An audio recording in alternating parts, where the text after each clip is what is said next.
प्यारे बच्चों, सुप्रभात। आओ हिंदी व्याकरण और हिंदी भाषा सीखें कार्यक्रम में आप सबका हार्दिक स्वागत है। प्यारे बच्चों, आज हम NCERT द्वारा कक्षा 8वीं के पाठ्यक्रम में शामिल भारत की खोज नामक पूरक पाठ्य पुस्तक के अंतिम दौर भाग 2 नामक पाठ के अभ्यास के महत्वपूर्ण प्रश्न उत्तर सीखने का प्रयास करेंगे। प्यारे बच्चों, आइए सबसे पहले अंतिम दौर भाग 2 नामक पाठ के लघु उत्तरीय प्रश्न उत्तर सीखना प्रारंभ करते हैं।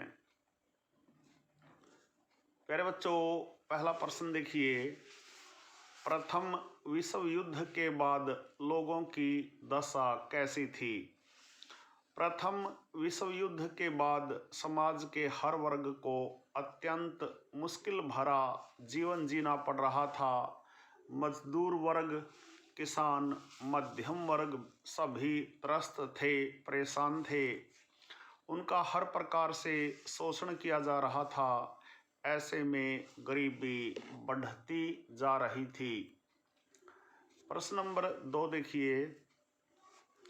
ब्रिटिश राज्य में जनता भय में जी रही थी। उन्हें किसका भय था? ब्रिटिश राज्य में जनता अनेक प्रकार के भय में जी रही थी। सरकार ने चारों ओर दम घोंटू वातावरण बना रखा था। इसके अलावा जनता में सेना, पुलिस, खुफिया अफसरों, जमींदारों, साहूकारों, बेकारी तथा भूखमरी का भय व्यापक था। प्रश्न नंबर 3 देखिए। गांधी जी के द्वारा प्रोत्साहित करने पर जनता पर क्या असर हुआ? गांधी जी के द्वारा डरो मत कहकर प्रोत्साहित किए जाने पर लोगों के दिलों से ब्रिटिश सरकार का भय जाता रहा। उन्हें डरकर या छिपकर काम करने की जरूरत नहीं रही। उनमें मनोवैज्ञानिक परिवर्तन दिखाई देने लगा। प्रश्न नंबर 4 देखिए। गांधी जी ने कांग्रेस संगठन में प्रवेश करते ही क्या क्या परिवर्तन किए? गांधी जी ने कांग्रेस संगठन में प्रवेश करते ही उसके संविधान में बदलाव ला दिया, उसे लोकतांत्रिक बनाया तथा किसानों और मजदूरों को कांग्रेस आने के लिए उत्साहित किया। इससे संगठन मजबूत हुआ। प्रश्न नंबर 5 देखिए। सक्रियता का दोहरा आह्वान क्या क्या था? सक्रियता के दोहरे आह्वान में पहला था विदेशी शासन को चुनौती देकर मुकाबला करना। दूसरा आह्वान था अल्पसंख्यकों की समस्याओं को हल करना और दलित जातियों के साथ छुआछूत के अभिशाप को दूर करना। प्रश्न नंबर 6 देखिए। गांधी जी की नीतियों का कांग्रेस के पुराने नेताओं पर क्या असर हुआ? कांग्रेस के पुराने नेता जो अलग और निष्क्रिय परंपरा में पले थे, इन नए तौर तरीकों को नहीं अपना सके। आम जनता में आए इस बदलाव से उन्हें परेशानी हो रही थी, पर उन्होंने बाद में सब स्वीकार कर लिया। प्रश्न नंबर 7 देखिए।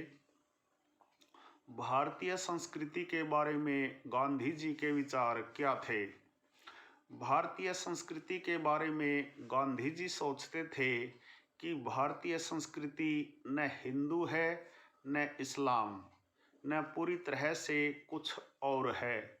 यह सबका मिलाजुला रूप है। आधुनिक विचारधाराओं से प्रभावित होकर उन्होंने कभी अपनी जड़ों को नहीं छोड़ा। प्रश्न नंबर 8 देखिए। यूरोप और भारत के अल्पसंख्यकों में उस समय क्या अंतर था? यूरोप में अल्पसंख्यकों को जातीय या राष्ट्रीय आधार पर मान्यता दी जाती थी, जबकि भारत में अल्पसंख्यक धार्मिक होते थे। धर्म इन जातीय विभिन्नताओं से ऊपर है तथा धार्मिक दीवारें स्थायी नहीं होती। प्रश्न नंबर 9 देखिए, राजनीतिक मामलों में धर्म की स्थिति क्या थी। प्यारे बच्चों, प्रश्न ध्यान से समझिए। राजनीतिक मामलों में धर्म की स्थिति क्या थी।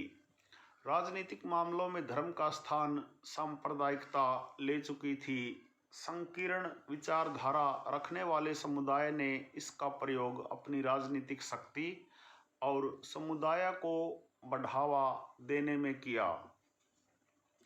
प्रश्न नंबर 10 देखिए, कांग्रेस एकता बनाए रखने में विफल क्यों हुई। कांग्रेस कभी भी सांप्रदायिक तत्वों को राजनीति में नहीं लाना चाहती थी। वह जानती थी सांप्रदायिक तत्व इस उद्देश्य में बाधक होंगे।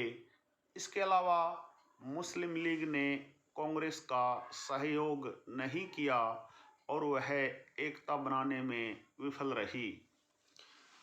प्यारे बच्चों, यह थे प्रथम 10 अभ्यास के लघु उत्तरीय प्रश्नोत्तर। आशा है आपको समझ आए होंगे। आइए अब अभ्यास के दीर्घ उत्तरीय प्रश्नोत्तर सीखते हैं। पहला प्रश्न देखिए,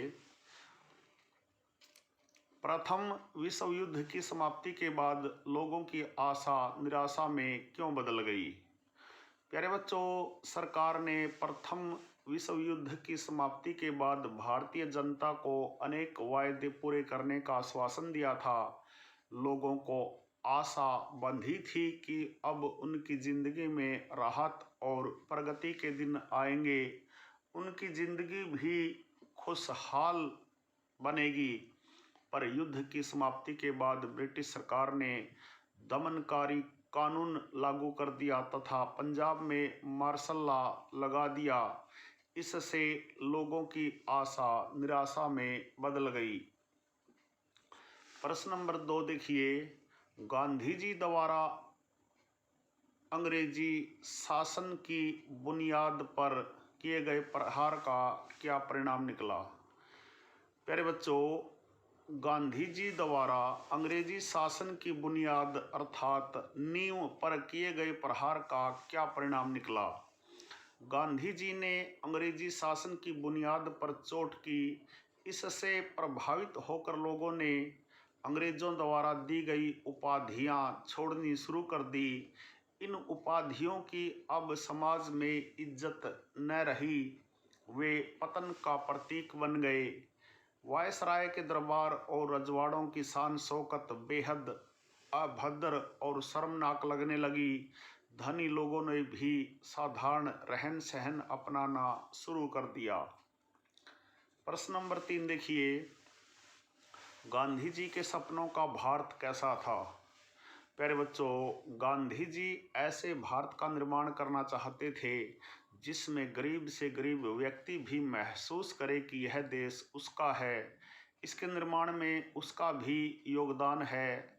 ऐसा भारत जिसमें ऊंच नीच भेद नहीं होगा, जिसमें सब जातियां समभाव से रहेंगी, छुआछूत, नशीली दवाइयां तथा मदिरा के लिए जगह नहीं होगी और स्त्रियों पुरुषों के समान अधिकार होंगे। प्रश्न नंबर 4 देखिए, गांधी जी की कार्यप्रणाली क्या थी। गांधी जी की कार्यप्रणाली में हिंसात्मक या उग्रता की भावना को स्थान न था। यह पूर्णतया अहिंसात्मक थी। उन्होंने सत्य और अहिंसा को अपना हथियार बनाया। अपने उद्देश्यों की पूर्ति के लिए उन्होंने असहयोग तथा सविनय अवज्ञा आंदोलन का सहारा लिया। उन्होंने ग्रामीणों में व्याप्त निष्क्रिय परंपरा को दूर किया। उन्हें कर्म का संदेश देकर प्रोत्साहित करके अपने साथ कर लिया। प्रश्न नंबर 5 देखिए, अंग्रेजों की नीति ने सांप्रदायिकता को किस तरह बढ़ावा दिया, उसका क्या परिणाम निकला। प्यारे बच्चों, अंग्रेजों ने कांग्रेस की नीति एकता और लोकतंत्र का समर्थन नहीं किया। वे एकता या लोकतंत्र की बलि चाहते थे जो कांग्रेस को स्वीकार्य न था। स्वतंत्रता प्राप्ति के अंतिम दौर में उन्होंने ऐसी चाल चली कि मुस्लिम लीग के नेता मोहम्मद अली जिन्ना मुसलमानों को अलग राष्ट्र मांगने लगे। प्यारे बच्चों, स्वतंत्रता प्राप्ति के अंतिम दौर में उन्होंने ऐसी चाल चली कि मुस्लिम लीग के नेता मोहम्मद अली जिन्ना मुसलमानों के लिए अलग राष्ट्र मांगने लगे। इससे सांप्रदायिकता को बल मिला। इसके परिणाम स्वरूप भारत दो राष्ट्रों में विभाजित हो गया। प्यारे बच्चों, यह थे अंतिम दौर भाग 2 नामक पाठ के अभ्यास के लघु उत्तरीय और दीर्घ उत्तरीय प्रश्नोत्तर। आशा है आपको अच्छी प्रकार से समझ में आए होंगे। प्यारे बच्चों, अंतिम दौर भाग 2 नामक पाठ के अभ्यास के प्रश्नोत्तरों पर आधारित आज का यह छोटा सा वीडियो यदि आपको पसंद आए, समझ आए तो इस वीडियो को लाइक, कमेंट और ज़्यादा से ज़्यादा शेयर ज़रूर करें। प्यारे बच्चों, यदि आप गंभीरता के साथ हिंदी व्याकरण और हिंदी भाषा को सीखना चाहते हैं तो आपके अपने YouTube चैनल संगम टीवी हिंदी व्याकरण को सब्सक्राइब जरूर करें और वीडियो पर दिए बेल आइकन को जरूर दबाएं ताकि संगम टीवी हिंदी व्याकरण पर पढ़ाए जाने वाले पाठों का सबसे सरल और सटीक विश्लेषण YouTube पर अपलोड होते ही उसका नोटिफिकेशन सबसे पहले आपके पास पहुंचे। प्यारे बच्चों, खुश रहें, मस्त रहें, योगा करें, स्वस्थ रहें, आपका दिन मंगलमय हो।